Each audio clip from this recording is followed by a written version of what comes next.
Yes, ഇന്നിപ്പോൾ വാർത്തകളിൽ നിറഞ്ഞു നിൽക്കുന്നത് PV അൻവർ ആയിരിക്കുമെന്ന് തന്നെ തോന്നുന്നു. കാരണം വളരെ ഗുരുതരമായ ആരോപണങ്ങൾ സംസ്ഥാനത്തെ ക്രമസമാധാന ചുമതലയുള്ള ADGPക്കെതിരെയൊക്കെ ഉന്നയിച്ചുകൊണ്ട് PV അൻവർ രംഗത്ത് വന്നിരിക്കുകയാണ്. ഇന്നലെ മലപ്പുറം SP-യുടെ ഔദ്യോഗിക വസതിക്ക് മുന്നിൽ മരമുറിയുമായി ബന്ധപ്പെട്ട് അൻവർ നടത്തിയ സമരമൊക്കെ ഓർമ്മയുണ്ട്. അതിനുശേഷം തുടർ വാർത്തകളായിരുന്നു. പിന്നീട് വളരെ ഗുരുതരമായ ആരോപണങ്ങൾ PV അൻവർ MLA ഉന്നയിക്കുന്നു എന്നുള്ളതാണ്. ADGP MR അജിത് കുമാറിനെതിരെയാണ് അദ്ദേഹം വളരെ ഗുരുതരമായ ആരോപണം ഉന്നയിക്കുന്നത്. സംസ്ഥാനത്ത് ഉദ്യോഗസ്ഥ ഭരണം നടപ്പിലാക്കാനാണ് ADGP MR അജിത് കുമാർ ശ്രമിക്കുന്നതെന്നാണ് PV അൻവർ MLA മീഡിയ വണ്ണിനോട് പറഞ്ഞത്.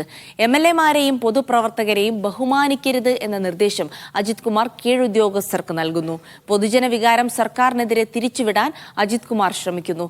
മലപ്പുറത്തെ SP-യുടെ വസതിയിലെ മരമുറിയിൽ സുജിത് ദാസിനും MR അജിത് കുമാറിനും പങ്കുണ്ട്. SP-ആയ സുജിത് ദാസിന്റെ ഓഡിയോ ബോധപൂർവം പുറത്തുവിട്ടതാണ്. തട്ടിപ്പ് പുറത്തുവരാൻ ഇതല്ലാതെ മറ്റ് മാർഗമില്ല. മറുനാടൻ മലയാളി ഉടമ ഷാജൻ സ്കറിയെ രക്ഷപ്പെടാൻ സഹായിച്ചത് ADGP MR അജിത് കുമാർ ആണെന്നും PV അൻവർ MLA മീഡിയ വണ്ണിനോട് പറഞ്ഞു. നിലമ്പൂർ MLA PV അൻവറാണ് എന്നോടൊപ്പം ഉള്ളത്.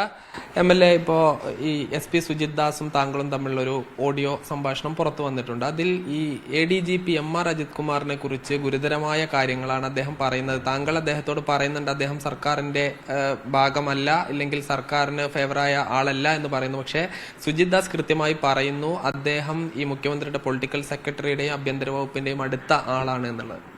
അല്ല, അദ്ദേഹം ഗവൺമെന്റിന് അനുകൂലിയല്ല എന്ന് മാത്രമല്ല, അയാൾ സാമൂഹ്യ വിരുദ്ധനാണ്. അതാണ് എൻ്റെ വിലയിരുത്തൽ. എന്തുകൊണ്ടാണ്? അതിപ്പോൾ ഞാൻ കുറേ കാര്യങ്ങൾ വെളിപ്പെടുത്തിയല്ലോ. അദ്ദേഹവുമായി ബന്ധപ്പെട്ട ഒരുപാട് കാര്യങ്ങൾ നമ്മൾ കൃത്യമായി പറയുകയുണ്ടായി. ഇനിയും പറയാൻ ഒരുപാട് കാര്യങ്ങളുണ്ട്. എൻ്റെ അനുഭവത്തിൽ നിന്ന് എൻ്റെ പ്രധാനമായ വിഷയം, ഞാൻ അദ്ദേഹവുമായി ഇൻട്രാക്ട് ചെയ്യുന്നത് ഷാജൻ സ്കറിയുമായി ബന്ധപ്പെട്ടുള്ള ആ ലീഗൽ ഫൈറ്റിലാണ്. അതിൽ അദ്ദേഹം ചെയ്ത കൊടുംചതി ഒരുപാട് കാര്യങ്ങളുണ്ട്. അതിൽ ഒന്ന് രണ്ട് കാര്യം സൂചിപ്പിക്കാം.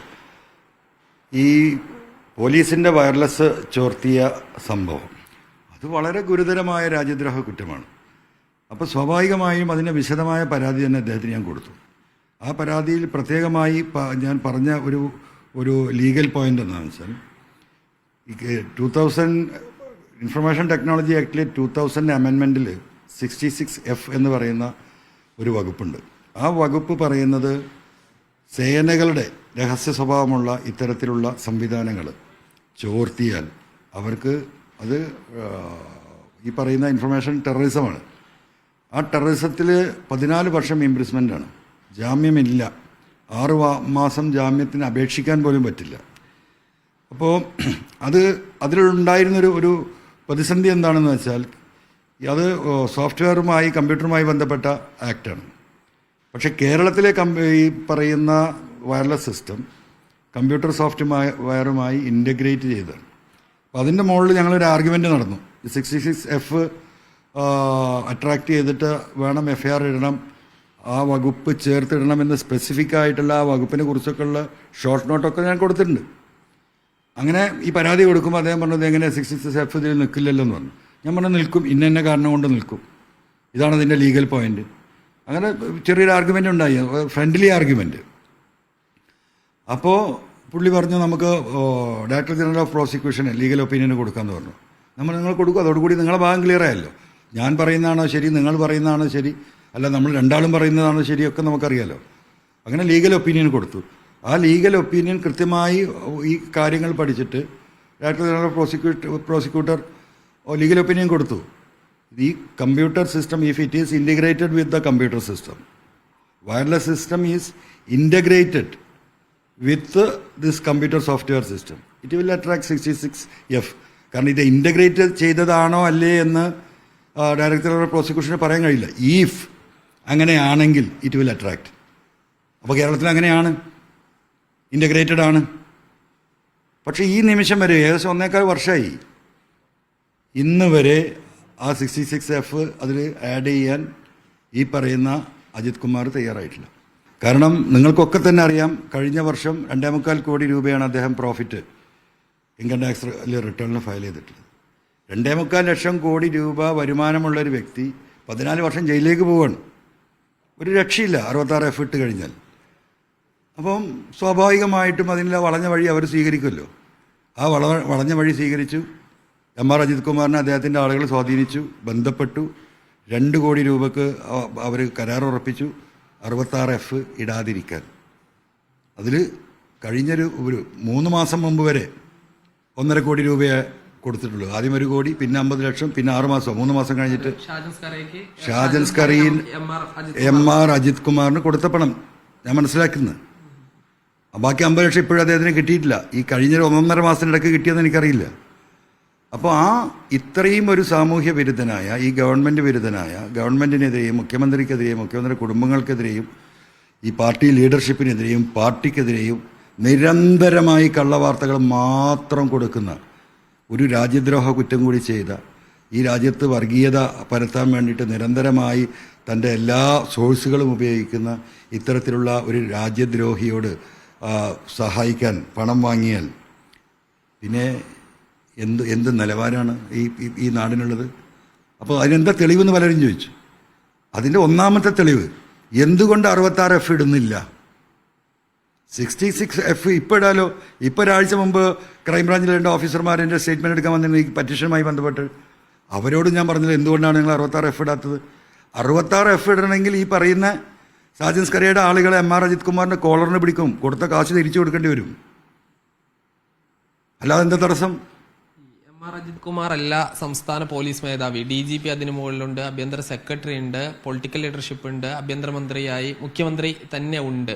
അപ്പോൾ ഈ വിഷയങ്ങളൊക്കെ എം ആർ അജിത് കുമാറിന്റെ ഈ വിഷയങ്ങൾ ഉൾപ്പെടെ അവരെ ധരിപ്പിച്ചിരുന്നോ? ഇല്ല, ഞാൻ ധരിപ്പിച്ചിട്ടില്ല.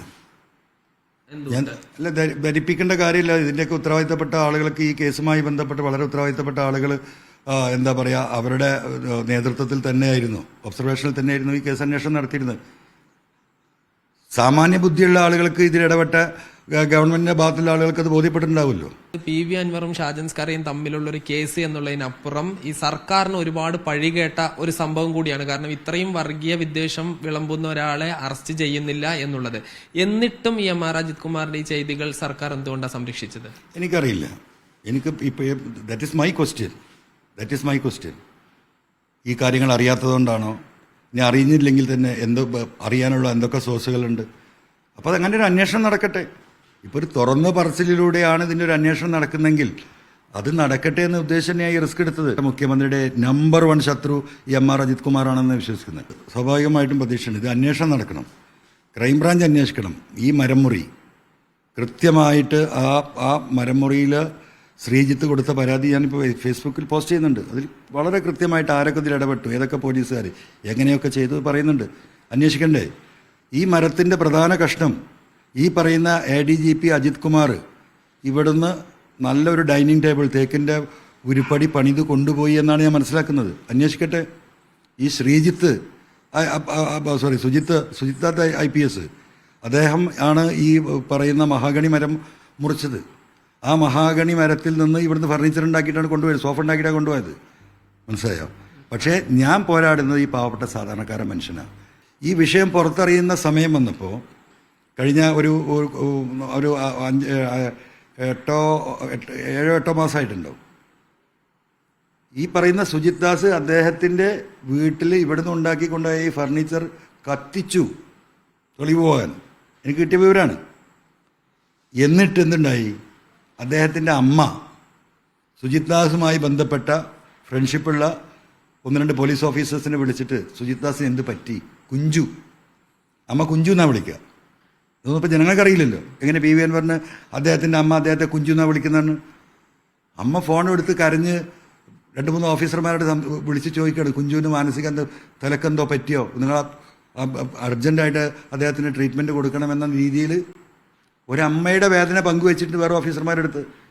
ഈ മഹാഗണി മരത്തിനെ കുറിച്ച് എവിടെയും ആ രേഖകളിൽ കാണുന്നില്ല. അതായത് ഈ സോഷ്യൽ ഫോറസ്ട്രി ഇട്ട ആ ലിസ്റ്റ് പ്രകാരം അതിൽ തേക്കൊക്കെ ഉണ്ട്, പക്ഷെ മഹാഗണി ഇല്ല. അത് ഈ രേഖയിലേ ഇല്ലാതെ മുറിച്ച് ഫർണിച്ചർ ആക്കിയതാണോ? അല്ല, അവിടെയാണ് പ്രശ്നം. സ്വാഭാവികമായിട്ട് നിങ്ങൾ മനസ്സിലാക്കേണ്ടത്, സർക്കാരിൻ്റെ ഒരു കോമ്പൗണ്ടിൽ ഒരു ബിൽഡിങ്ങിലുണ്ടായ ഫർണിച്ചറുകൾ, പേപ്പറുകൾ, ഫ്രിഡ്ജ്, ലൈറ്റ്, ഫാൻ എല്ലാം റെക്കോർഡുണ്ടാവും.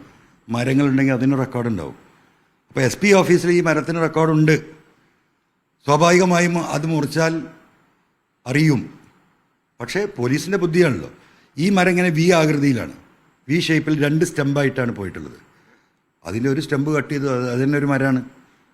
ഒരു മരയുടെ സ്റ്റാൻഡിങ് ആണ്. അപ്പോൾ ഇതിൻ്റെ പിന്നീടൊരു ഫയൽ ഉണ്ടാക്കിയിട്ടുണ്ട്, എന്താ മഹാഗണിൻ്റെ കൊമ്പ് കൂടി വെട്ടണമെന്ന് പറഞ്ഞിട്ട്. ഈ സാധനം കൊണ്ടുപോയി പരിശോധന നടത്തിയാൽ മരം അവിടെ ഉണ്ട്. ഞാൻ ആ സ്റ്റെമ്പ് കാണാനാണ് ഇന്നലെ പോയത്. മനസ്സിലായോ? ഈ തേക്ക് മുറിച്ചതിൻ്റെ വണ്ണം പറയണം. 54,000 ചില്ലാനം രൂപ സോഷ്യൽ ഫോറസ്ട്രി വില ഇട്ട് കൊടുത്തത് ആ ഡീറ്റെയിൽസ് ഞാനിന്ന് പത്ര ഓഫീസിൽ കൊടുത്തിട്ടുണ്ട്. അതിൽ ആ പേപ്പറിൻ്റെ മറുഭാഗത്ത് അതിൻ്റെ വാല്യൂ ഉണ്ട്. അതിൽ ഏകദേശം 49,000 രൂപ ഈ തേക്കിന് മാത്രമാണ്, അല്ലേ? 5,000 രൂപയാണ് പറയുന്ന ഈ കൊമ്പിന് ബാക്കിയിൽ. ആ സാധനം 20,000-ന് കൊടുക്കാൻ കാരണം എന്താ? ഇതിൻ്റെ പ്രധാന ഭാഗം അതിൻ്റെ ഏറ്റവും ഏത് മരത്തിൻ്റെയും അടിഭാഗമാണ്. അതാണ് ADGP ഫർണിച്ചറാക്കി കൊണ്ടുപോയത്. ലേലത്തിന് വന്ന ആളുകൾ മടങ്ങിപ്പോയി. പിന്നെ കിട്ടുന്ന കാശിന് കൊടുക്കണം. അദ്ദേഹം ആ ഫോൺ സന്ദേശത്തിൽ പറയുന്നത് MLA ഞാനതിലില്ല, ഞാൻ വരുന്നതിൻ്റെ മുമ്പാണ് ഇത് സംഭവിച്ചത്, ദയവായി എന്നെ വിശ്വസിക്കണം എന്നല്ല പറഞ്ഞത്.